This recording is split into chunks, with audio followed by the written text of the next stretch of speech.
start to put tension on my string drawback, I was like, okay, I'm gonna switch. It's him. You can look at the horns when he's dead. I'm in the zone.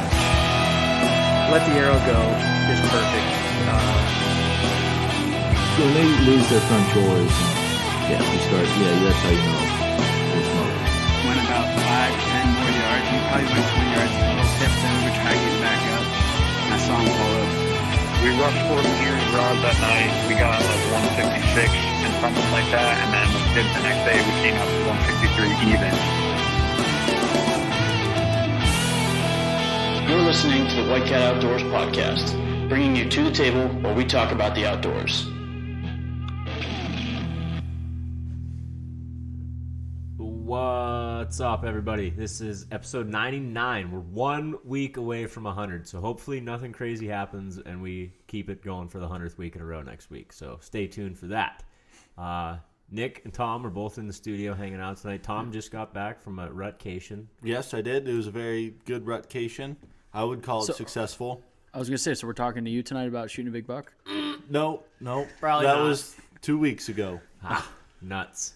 Well, we do have someone to talk about a big buck. It's our good cousin Cory. Hey, thanks for having me, guys. Of course. Yeah, absolutely. Glad to have you on the episode. I'm going to grab a beer real quick. I should have grabbed one when I got your guys. But yeah, you were down in the cooler. So I guess we'll start with, obviously, Frank introduced you as cousin Cory. One of our cousins, big time. We've talked about it on the podcast before in the previous 98 episodes that we were brought up in the outdoors. The entire family is into hunting, and you're obviously no stranger to that. But what made this year interesting for you is, with life and work and everything, you've had to, unfortunately, take a little bit of a break from hunting. And this year decided to jump back into it. You finally had some time. So I guess if you want to talk a little bit about what you've been doing that kept you away from the woods a little bit, we'll start with that. Yeah, it's been a few years since I've gotten a nice buck with college, and then I moved out to Maryland for a little bit. Finally got back in the woods. I had one come in. You want me to start talking about it right now for the? Well, no, you went through that pretty quick. I guess I'll play a little bit better interview. Let's go back a little bit. Let's learn who is Cory Myers. That's what I was trying to get into, and he was just like 2 sentences. You didn't ask enough questions. I didn't. Yeah, that was my bad. So go ahead, Tom. Take over. Let's find out what gets Cory outside. How long have you been hunting? Who started you in the outdoors? Let's get some background knowledge. Yeah, so I started like youth mentor hunting with my dad, just turkey hunting, deer hunting, mostly spring turkey and archer season, rifle season. Had some success when I was younger, and then just took some years off, and then finally just got back in the woods now. Yeah, you definitely had some success turkey hunting. That's for sure. Yeah, definitely. Yeah, you made turkey calls. I was just about to bring that up. You've even gone as far as making your own calls and killing turkeys with using your own calls too. So maybe where was the idea to start making your own pot calls? Yeah, I started that when I was in high school in wood shop. Turkey hunting is probably my passion. I'll take that over archery. I'll take that over a rifle. Spring turkey. So I got the idea in wood shop and started making them on a lathe. And what made them unique was they were copper. Never really used a copper call before. A lot more raspy tone to it, a lot more raspy pitch. It's a different sound that they're really not very haven't common. used in the woods. If you go any outdoor store, typically it's slate or like a ceramic, like you glass crystal. You very rarely see copper. I always think slate, but it's a copper pot call technically. Right, everyone calls them a slate call, but it's just a pot call. Yeah. So I keep one in my turkey vest. Yeah, I also have one of yours. I have one of Frankie's too. Mm-hmm. You have a couple of your own too. We've all made turkey calls. I have some mouth calls that I made. I have not killed a turkey with it. Well, I did call the day Tom and I doubled down, so I'm going to call it a win. So I guess mouth calls are not nearly as impressive, I think, when it comes to like building them. So what did it feel like, taking your own call out and using it and like getting a bird to come in? And I don't hunt a lot with like pot calls to where that last bit of interaction, I like to be able to use my mouth call and purr and cluck a little bit. And is this a joke? It says, I think we're getting punked. I think we are. Anyways, so talk a little bit about like using your call and then the bird coming in, because like, I don't use pot calls much in close range, especially. Right. No, it definitely adds a little bit more difficulty to it, especially when you're trying to like, close the distance that lasts 20, 30 yards, where you really can't move. So that's where your mouth call comes in a little bit more handy for less movement. So I like to get them into probably 40 or 50 yards and then kind of just set the call down at that point and just let them move in naturally. Just let them kind of look for where that call is coming Right. from. I feel like that's definitely the smarter way to do it. I always get anxious and start calling more and end up getting hung up. But if you, Oh, he's excited. I better excite him even more. yeah, I just like hearing them gobble. Once they're in view, if you start calling at that point, they usually think something's up. Tom and I are slowly learning that. I wouldn't say we've totally bit onto it, but no, that's a good point for sure. So how many birds have you called in and shot with one of your calls? With my own calls? Yeah. Probably 5 or 6 at this point. It's all I even take in the woods anymore. I take a copper call in and then a slate call. I don't take any mouth calls. I don't take any store-bought calls, nothing. So I think one of my favorite turkey hunting stories of yours is when you were with your dad and you were telling him he wasn't doing it right, and he basically told you that if you think it's so easy, you just go out and do it yourself. Yeah, it's pretty much what happened. He said to go do it yourself. I went out later that day by myself and got it done and shot one, brought it back to the field. Never called him, told him I shot one or anything. And it was a pretty good bird. Yeah, too. it was like an 8.5 inch beard, a real mature gobbler. Had like 1 inch spurs on it. I think that was the same day I killed a bird. You brought it down to the house. This is a long time ago. Holy smokes! I kind of unlocked an old memory, but I remember you brought that bird down to the house. Yeah, I ended up just bringing it in and took it up the field, came in the house and threw it on the table. Like pretty much, yeah. Suck it, Dad. That's classic. It is that easy. That is a great story. So, did you get any turkey hunting this year, or was this your deer hunting your first? Yeah, I actually got got a turkey this spring. Wasn't no mature gobbler, but like I said, I don't discriminate. Right. Turkey's a turkey. I'm no stranger to shooting jakes. Yeah, one of my favorite turkey stories was probably last year. I got a double barrel 16 gauge from Grandpa, and there's no chokes or anything, no choke tubes. And with a 16 gauge, you shoot 2 3/4 inch. So I'm shooting like Trap loads almost. Trap loads, yeah, like rabbit loads. But I ended up getting it done with that. I want to get a picture with him with that gun. So That's cool. I didn't know that you did that. yeah, I got that last year, or may have been 2 years ago. Good deal. So going into this archery season, you obviously know that you had a little bit of extra time. Were able to get in the woods. Did you hunt that hard moving into the season, or any trail cameras? Like, just kind of lead us into your first archery season back in the woods. Yeah, we didn't have any trail cameras out. We saw some good bucks running around. I didn't hunt super hard at the beginning of the season. Which I don't think that's a bad thing. Mm-hmm. I think you do yourself a lot of favors waiting until... I think it really depends on how your property works. This is true. Some places are more active early, then some are active in the middle, some are active late. So I know I work with Cory's dad and my Uncle Mark, and he was telling me it's like the last week of October. Yeah, right around Halloween, it gets real hot every year. We got new bucks moving into the block, bucks we haven't seen. But after that 1 week period, they kind of move out, and if you didn't shoot one within that 1 week period, you're wasting your time after that. Pretty much. Your buck was in that 1 week period, right correct? before it. Yeah, it was just starting to get hot. We had some new bucks moving into the block, and my dad and my brother were both hunting it pretty hard, and they kind of scouted it out, and they knew what we had back there. That's what kind of led me to the stand I chose that night. Swoop in. Heard what they were seeing, and so I guess obviously you talked to your brother and your dad and figured out you're going to get back out. Start from heading into the woods that evening for them, because you worked that day, right? Yeah, I worked till 2 that day. I got a little bit late. My brother was actually not very happy about it because we were heading in the same way, and he was calling me. He's like, "Hey, where you at? We going in or what?" And I got in around like 4:40, and we're walking the same way, heading down the field. And I go to branch off to go to my stand. He goes to his stand, and when we branch off, he didn't say anything to me, like, oh, good luck or anything. It's like, oh, that's irritated. That's salty. That's how we're doing that now, okay?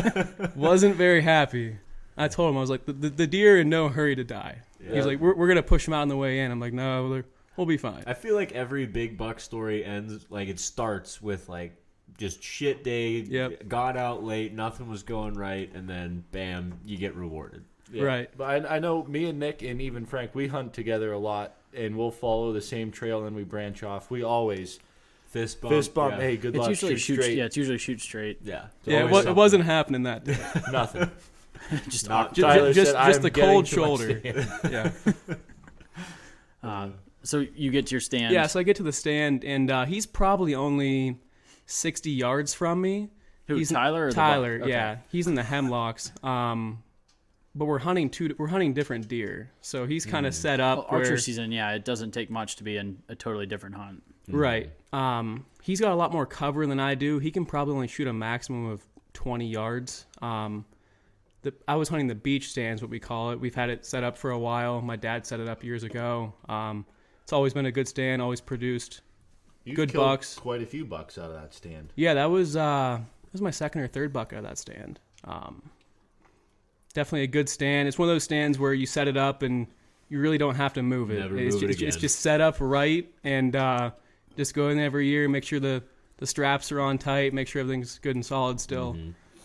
So yeah, we set up. I can see him. He's about 60 yards. He can see me. The woods is dead silent that night. You could hear a deer from a mile away. There's no wind or No anything. wind. Just a perfect night. So I hear something coming in from behind me. I didn't know what it was yet, but I heard him coming in from pretty far out, and I see him come into my left, and I see 3 up. I see he's a pretty good buck. A little bit. I thought he was bigger when I shot him. Hey, Ground I've been shrinkage there. is just a part of the game. But yeah, he comes in the left, comes out in front of me. He's about 25 yards broadside. Tyler can see him from his stand as well. That's So- cool that he can see it. The Yeah, whole time. he saw the whole hunt happen. So he sees me shoot. My dad's hunting as well. He's in the blind. He's probably 150 yards out. He hears me shoot. Oh, yeah. So they're Just both that kind of quiet. keyed in on what's going on. So I shoot him, and he kind of kicks up, runs about 10 yards, and just stops, looks around. I'm like, what's going What on? just Like, happened? Did you he- like see your arrow go in? How did you feel about it? I felt good with the shot, but just the way he was acting. He ran Yeah. 10 yards, he just walked off as if nothing even hit him. Huh. He's just looking around, walked off. I'm watching him walk, and I use a crossbow, so I can't just put another arrow in and, Yeah, and shoot him good to again. go. So now I'm watching him walk off, thinking, what just happened? Mm-hmm.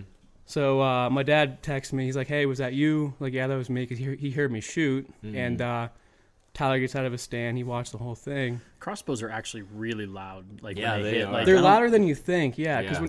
when you're shooting them like at a target, you think, "Oh, that's not too bad." But in the woods, Yeah. When it's Dead quiet, silence, yeah, right. Yeah. I was surprised when I shot my doe. Tom heard me shoot, and you were probably close to 200 yards away. Yeah. And that's just with a compound. Like you hear that arrow hit the deer, it's pretty loud. Yeah, when you're in the dead silent woods, you can hear a lot. Right. So yeah, I hang my bow up. I get down, go to find my arrow, full of blood, clean pass through. But it just didn't make sense how he was acting. Yeah. So at this point, Tyler already come over. My dad's come over. We're looking at the arrow. We got pretty good blood for the first 10 yards. Didn't want to push him. So we go back to the house. And when it's your own deer, when you go back to the house, the anticipation's just killing you. Yeah. Like, Oh, it's you- awful. You're second guessing your shot. Like, Exactly. why was he acting like that? But when it's someone else's deer, you're thinking, man, I want to get out there. I want to track this. It's gonna be Yeah, you're great. like, oh, Money. he's smoked. You're good. Right? Yeah, exactly. You just don't have the same confidence when it's your own deer. You're Yeah. second guessing yourself. So we give it an hour. We go back out there, and I felt like all night. yeah, oh yeah, it feels like forever. Your dad said you couldn't even eat dinner. Said No, I didn't. No, the anticipation was killing me. Just how the deer was acting once I shot it. So yeah, we get back out there. I have a light. My brother has a light. My dad has this little headlamp. It's got like the 2 AA batteries. It's like a really old headlamp. Just a terrible headlamp. It's probably like barely lights up a book if you were trying to read it. Yeah. Thinks he's helping a lot. Yeah, he thought he was helping. But yeah, we start tracking it. We get pretty good blood for the first probably 50, 60 yards, and then it just kind of shuts off. It's drop here, drop there, and I'm thinking, where'd I hit him? Yeah, at? what happened? What Yeah. happened? Track him probably another 40 yards, and he opens back up. Now he's bleeding out both sides. So we kept tracking him. We ended up finding him. My brother found him, and we found out the reason he's stopped bleeding was the arrow pushed the guts through the exit hole and plugged it up. Mm-hmm. So once he kept running, it kind of unplugged itself and started spewing out some more. So Mm-hmm. It was guts that part of the guts. well, yeah, it was like part of the liver. Oh, okay. Okay. Oh, okay. I was gonna say Yeah. I didn't think you gut shot that deer. No, it's part of the liver that kind of pushed it through and plugged up the exit wound. Huh. Must have been a pretty big hole. Yeah, I use Spitfires, just a 3-blade. It's like an 1 3/4 Yeah. cutting They diameter. like a fixed blade. No, they're, they're mechanicals. Yep. Yeah, they're they're front deploying. They kind of fold up, and then on impact they open up 3 blades. Everybody could see that perfectly. It's a beautiful illustration. Yeah. So in total, how far did this buck run? He probably ran 150 yards. Really isn't that bad on a liver shot. I mean, liver deer can go Yeah, quite a I distance. got one lung on him. I Oh, didn't, you got lung and liver. Okay. Yeah. Was he quartering hard on you or what? He kind of came in perfect. He was broadside 25 yards. There was just some like elevation change. I was up pretty high. Maybe hit a rib or something, bounced it a little bit. Yeah. That's I know. It exited kind of low. Gotcha. I know the buck Tom shot. The video makes it the way it went in and where it came out. You could tell. Well, and we, once we skinned it out, you could tell. But he hit a rib and it shot the arrow. If you Several inches. watch the video and only look at the arrow, it almost looks like you missed the deer in the video because of where you see the arrow behind it is back by his ass. It's way back. Tom shoots those Luminox, and when it hit that first rib, it kicked his arrow like this. So the way, just watching a video, and it was just before dark, so you're just following that green dot, which really is over 2 foot away from the broadhead. Yeah. Right. So it kicked way out, and it looked like he was hit the front shoulder, but it actually just kicked and went through him. It was a perfect shot. Mm-hmm. But so I'm assuming you probably hit maybe a rib or something and ricocheted through. Right. But I know those crossbows don't really stop for much anymore. The modern crossbows, they're got a lot of energy behind them. Yeah, every deer I've shot with that crossbow has been a clean passer. I've never had one that got hung up in the front shoulder, got hung up on a rib or something. And are you still shooting that Horton? Yeah, it's a Horton Brotherhood. Is yours the recurve or is it the reverse limb? No, mine's the recurve. Yeah, my dad shoots the reverse limb. Okay. Now I remember the recurve ones they're kind of the first style that came out, but I know literally nothing about crossbows. but the recurves they're super reliable because there's really nothing. Yeah, there's can no go wrong cam. with it. There's nothing It's just tension on the limb. Yeah. No, I know several guys that shoot them just because they didn't want to. Because I know a lot of guys that have issues with crossbows. Just there's so much energy stored in them that I know several people that broke limbs or blew cams out where. Your brother's broken. He just broke one earlier this season. Yeah. But what's that? 3 now he's broke. Well, he's done a few by dry fire. Yeah. Yeah. This one he was just target practicing preseason, and he said one of the arrows felt kind of weird, and I went to go pick up. Shoot it anyway. I went to go pick up his bow, and I caught a piece of the carbon on my finger. Something isn't right. So I showed him, Tyler, your limb is split. You just keep shooting it. Oh, I didn't even notice. But I guess what I was getting at is you bought that Horton, I don't know how long ago, and there's never been as far as I know, you've never had any issues, and those recurves are just so. Yeah, I simple bought and that reliable. probably. I was a freshman in high school, but yeah, there's been no issues with it. I think you probably maybe take care of equipment better than Tyler, maybe. Probably. Just a tad bit. But are you still out hunting for a doe, or what's the rest of the season look like for you? Are you? I haven't been hunting as hard since I got my buck. I'm not gonna lie. I feel that. Pressure's off at that Pretty point, much. Yeah. Are you getting back into trapping this season? If I can find the time, I'd like to. trapping does consume a ton of time. Yeah, that's Tom and I enjoy it when we can, but it does take. Well, obviously you and your dad are no stranger to it either. It's very time consuming because it's not like deer hunting. It's like, oh, maybe I'll go hunting tonight. Like if you have traps out, you have to go check. Yeah, you have to go out that morning. Yeah, your day starts a couple hours earlier than it typically would because you got to check them in the morning. And well, at least we always check in the morning. yeah.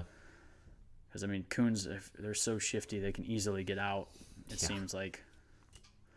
But your season was so like it wasn't like there was no. It was like I think your first time out. It's tough to. Yeah, I think it was my third time out. Oh, third time out. Yeah. Your dad lied to us and he said it was your first time, but that's all right. There might have been a few bush lights drank before. Yeah, we celebrated your buck without you. I don't know if your dad told you. I was keyed in on it. Yeah, I had to work at 6 the next morning, so I was waiting up, but I ended up going to bed, and you guys showed up. The beer still got drank for Yeah, you. we me, drank Tom, your and dad. Ben. That was good to Out of hear. Bush Light. I ran into your mom at the beer distributor the next day. She was getting bush light. But I remember we went up there because I think Tom shot his deer like the day before or something, and we were just I thought finishing. it was right around the same time. Yeah, it was you right guys before I shot mine. Yeah, Yeah. we were making sausage, and I get a picture message from my Uncle Mark, and it's Cory holding a buck. I'm like, I got 20 Elbow more deep. pounds of sausage to make, and I'm going to be there. But it wasn't that late, but when you have to work at 6, you have to get to Yeah. bed early. So we went up there and drank all your bush light. Celebrated. fridge was without- empty. You were there in spirit. We celebrated pretty good for The you. buck was on the floor, so it still counts. Yeah. Wasn't even there for my own body. What'd you end up doing with the buck? I know you did a Euro, but Yeah, Tommy ended up helping me with the European mount. I did. with his patented antler lock that he uses. Yeah, you showed me that contraption last year. I have yet to use it. It works, doesn't it? Oh, it works wonders. It's pretty high tech. Patent pending. Yeah. I don't have a name for it yet. Maybe we'll post a picture of it on Antler Instagram. That's a good one. And we'll have our I listeners. prefer wires and screws on plywood. That's what I think. Got some staples in there. Now you're giving away what it is. People are gonna. Yeah, we're gonna post maybe. I don't know. I don't know if I want anyone stealing my idea, but we might post a picture of it and then comment a name. Yeah, Tom's gonna go back to leaving it in the Leave it in the comments. comments. Yeah, leave it in the comments what you think I should call it, and because that's the only thing that's holding me up. Like I said, it is patent pending, but they said I need a name for it, and I don't have anything yet. We'll figure it out. So Nice. maybe with your help we can get a name, get the patent, start selling them. Mass production. Yeah, Tom, you're a big time salesman. You should be able to sell them like hotcakes. Yeah. It is crude, but they work. Yeah, it definitely works. I've seen it in action. I've never personally used it. Good stuff. Well, Cory, I appreciate you jumping on and giving us your deer camp series story here. It's good to know people that know how to kill bucks every year because this is the second year we've been doing the podcast, and every deer season every week we just talk about somebody that shot a buck that week or doe or whatever. And we're just fortunate to know enough people that get it done every year. So we just, a lot of returning guests. Yeah. We have. So I'm one of those returning guests. so am I. I have yet to return. Yeah, Frank's on a slacking buck. this year hard. We I should did- be ragging on him way more than we are because We made fun of you a lot last Yeah. year. So And I don't know if you guys listened. You remember when Frank said, we were all talking about how I texted Frank and told him I shot a doe. And You mean you lied? yeah, and then he said, I have never lied about something that long. I was sitting in my deer stand the other day and I was thinking back on some stories.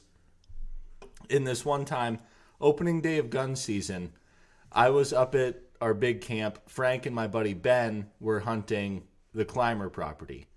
And Frank texted me like 7 in the morning, hey, Ben just shot his first buck. I don't remember this. Yes, you do. I don't. And I'm like, oh, buddy, that's awesome. Send me a picture. He's like, all right, yeah, I'm on it. So he's like, did you get the picture? I'm like, no. He's like, oh, I remember it now. yeah. Yep. He's like, oh, it's bad service. I'm like, well, tell me the story. He's like, oh, it came out into the swamp. He shot it like 70 yards, and it ran 50 yards and went right down. I'm like, that's awesome. And he's like, I'll try and send the picture again. And he's like, did you get it? I'm like, no, I didn't get it. So I do my whole morning hunt. Frank's telling me how Ben shot this buck. I drive 3 hours. I had already planned on hunting. Yeah, it wasn't cabin like in you the did evening. this because of me. Yeah, so I drive the 3 hours to the cabin, super pumped to see Ben's first deer. And I get there, I'm like, so where's the buck at? And Frank's like, yeah, he didn't shoot one. I forgot all Yeah, about so that was like a 7-hour ordeal. Yeah, that was a long lie. I forgot about it. Yeah, I just remembered Yeah. last week. Well, since you only get one buck tag in PA, if you feel like you want to shoot another buck and get up your New York tag, you can come up to camp with me and Frank. Opening day is, 2 weeks away? Yeah, he something doesn't like want that. to. Oh, yeah. Frank's going to be busy. He's got a different deer camp to go to. Yeah. Don't. So, yeah, that's open invite if you feel like you want to go up to New York. Coming up pretty soon. Yeah, it's Saturday before I was gonna Thanksgiving. say it's always right before Thanksgiving because we always have to plan like what time we Thanksgiving. leave. Yeah. So, anyway, Frank and I are heading up. My dad might be. No, Dad'll be at the cabin. That's what. You said he might be. And I'm Tom telling said you, no. Oh, he is. Okay. he is. So if you want to, we got the headquarters, perfect sleeping arrangements. We got Shooter's Tavern just across the street. They serve beer and food as late as you want to drink it. By food, he means mixed nuts and beef sticks, And if I pick up pizza on the Sometimes way there's in, some cheese balls. grilled cheese. Yeah. or sometimes we pick up pizza and wings on the way in. Yeah. But so if you want to do that, before I do close it out, I want to congratulate. I know we got our one buddy John Arquilla.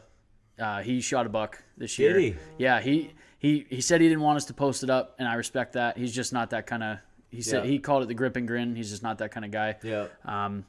But I feel like it's an accomplishment, especially with a bow, and Heck yeah. deserves recognition. So he's a loyal listener to us and deserves to be congratulated. 'cause- Deserves a shout out. Yeah, so congratulations to that. Probably should just get him on to talk about it, but we'll see. We'll see. I don't know if he's into that or He not. doesn't seem like the kind, but he's a good guy, and we're happy for him. So this is his. He'll listen to this. I know he will. He'll hear this Monday.